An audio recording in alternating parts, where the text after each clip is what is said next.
Hi, Gemini, mid-July, mid-month of July, ayan. Bilang kayo'y ruled by planet Mercury. Mercury is all about transportation. May dumaraan na sasakyan. Magandang umaga po. Ang inyong mga planet ruler ngayon, si Mercury, as I've mentioned, is currently naka-retrograde. Kamusta kayo, Gemini? Ito ay naka-retrograde sa inyong mga money sector, your finances. Sige, add muna tayo ng ilang messages, guidance. Gemini, mid-July, mid-month of July, 2026 para sa mga Gemini na maaaring makapakinig nito. Any message po? Guidance? Kamusta kayo, Gemini? Sandali. Madulas kasi itong deck na to. Mabilis siyang bumagsak. Huwag kayong mag-alala. Sinashuffle natin mabuti before and after ang mga baraha. Any message po? Gemini energy ngayong mid-July 2026. Mid-month. Any message? Gemini. Knight of Cups. Okay, ayan na. Kumpul na sila. Hindi natin pipigilan to. Sandali, parang sige na. Kahit marami. The shadow side. Knight of Cups. Okay, napakasipag ng ilang sitwasyon. Bunot pa ako isa ha. The Lovers. Bumunot pa ako isa. But this one is in reverse po ngayon. Pero regardless ha, actually this is a sign of Gemini. Sa tarot, yes, the Lovers nag-represent sa inyo. Pero regardless sa zodiac sign guys, kapag umabagsak si the Lovers kahit naka-reverse, lagi ko itong name-mention, love is there. Okay, love is the answer, love is the key. So, yun na siguro yung unahin natin when it comes to love. Romance. Kamusta kayo? So, since umangat communication to guys, if ever couples in a relationship, married, magandang pagkakataon ito, no? Na mag-usap kayo. Bumuo kayo ng mga bagong plano together. Magandang chance to have a meaningful conversation, heart-to-heart talk, deep talks, ayan. Ano pa man ang tinatakbo ng relasyon ngayon. Especially kung nagkakaroon kayo ng tensyon kasi nga ang inyong mga planet ruler kapag naka-retrograde, na kanina ko pa na-mention, tayo po ay live na live, merong tendencies ng miscommunication, misunderstanding, na napaka-normal sa anumang relasyon. Pero ito naman ay temporary. Again, kahit naka-reverse ang mga sitwasyon, bakit ba minsan nai-stress? Bakit may ilang imbalances? Kasi nga love mo. Love nyo ang isa't isa. So, pag-uusap lang to. Sabi nga nila, ano na naman yung sabi nila, Moonshot? Ang mga bagay-bagay ay may dadaan sa mabuting usapan. Okay? Ganito yung energy, guys. Pero for some, kung talagang Moonshot, wala na. Hindi na talaga kaya. So, love-wise, do some reflection. Okay, again, nag-highlight sa inyo ngayon every Cancer season and Mercury right now is currently nasa mga Cancer. Ang inyong mga worth, your money, or yung wealth, yung halaga. Halaga nyo sa relasyon na to or kung saan kayo kumikita. Okay, ganun yung energy guys. So kung hindi na talaga kayo napapahalagahan at nagkakaroon ng ilang imbalance, si the shadow side, actually, hindi kailangan laliman or katakutan, but this is the devil card. Of course, kapag yung salitang yun, unhealthy, may ilang imbalances, hindi nagsasabay, hindi okay. For some, ha, depende to. Kahit pare-pareho kayo ng sign, magkakaiba pa rin ang bawat isa. Pero as long as ay narinig nyo ba yun?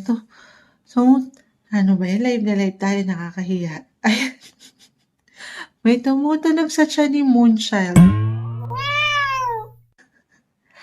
Alam niyo parang nagugutom ata si Moonchild. Laging gutom. Baka ganito, kailangan nating ma-mention 'to, yung ilang cravings. Cravings may pasok.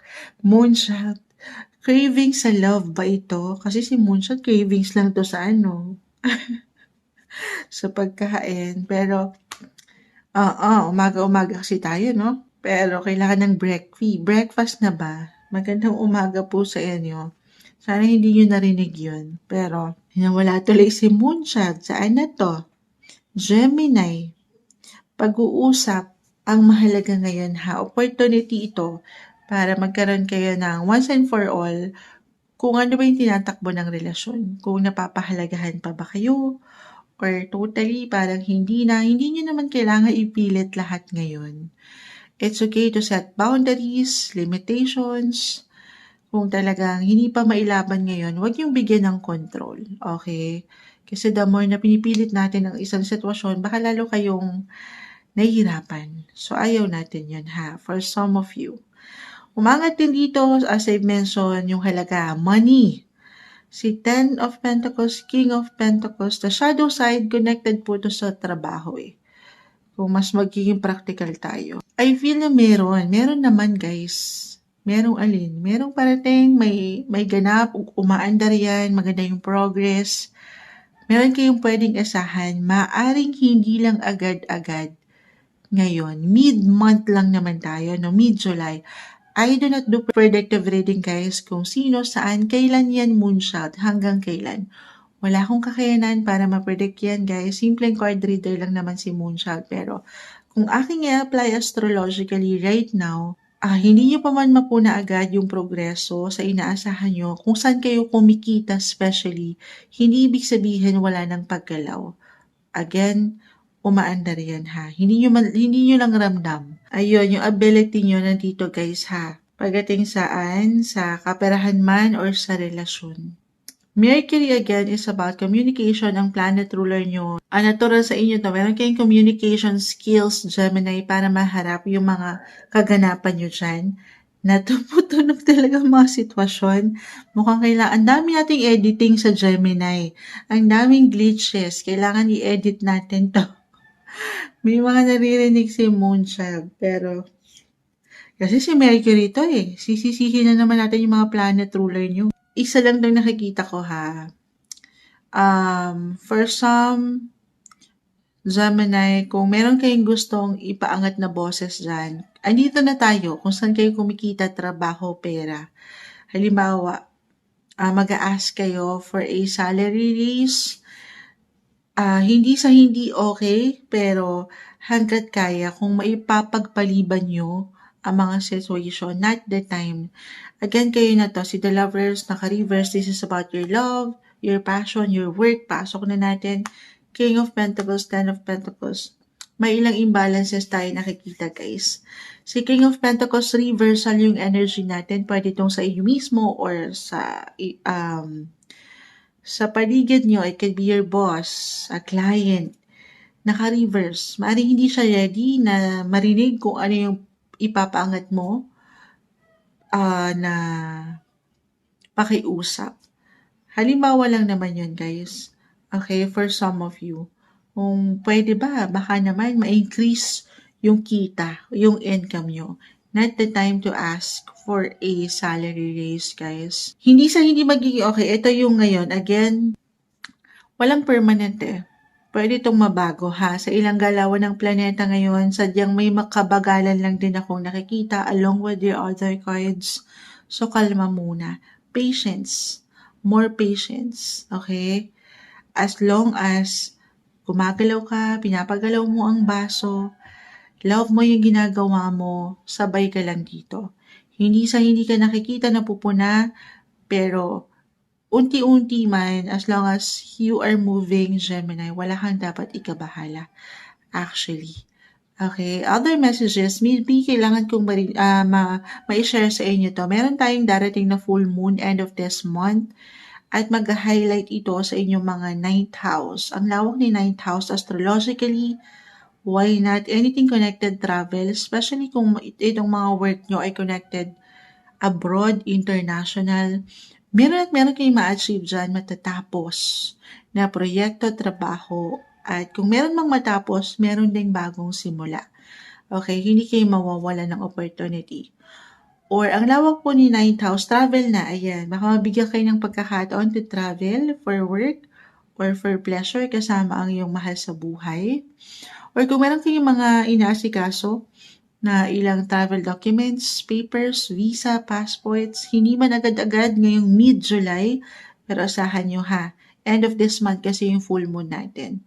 And full moon is all about endings. Endings for new beginnings. Meron kayong, I feel magandang balita naman. Positive. Claim na natin yan in regard sa mga nilalakad nyo ha. Yes. Basta ngayon pa lang, pagkakatiwalaan. Of course, maglalabas ng something energy kung kinakailangan, effort. At yan ay di mababaliwala. Okay? Or kung kayo mga estudyante, meron ba umangat yung pagiging young dito? Opportunity, kung mas magiging practical tayo, sino mga graduating students ngayon, meron gagraduate, congratulations na agad kasi I see, ayan, yung tatag, yung pagsisikap nyo. Oo. Or, ang lawak po ni Ninth House, connected din yan pagdating sa, hindi isang legal advisor si Moonchild, pero,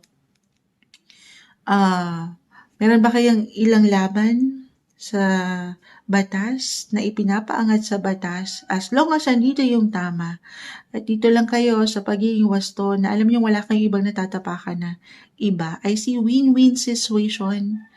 I-claim natin na magtatapos ito at aayon sa inyo ang batas. The strength card ay narito, malakas ang laban nyo. I-claim na natin yan ha. Malalagpasan yan. Ito yung umaangat, alam ko, may hugot pa at marami kayong tunog na narinig ata, pero mensaheng gabay lamang po para sa inyo mid-month of July 2026, Gemini.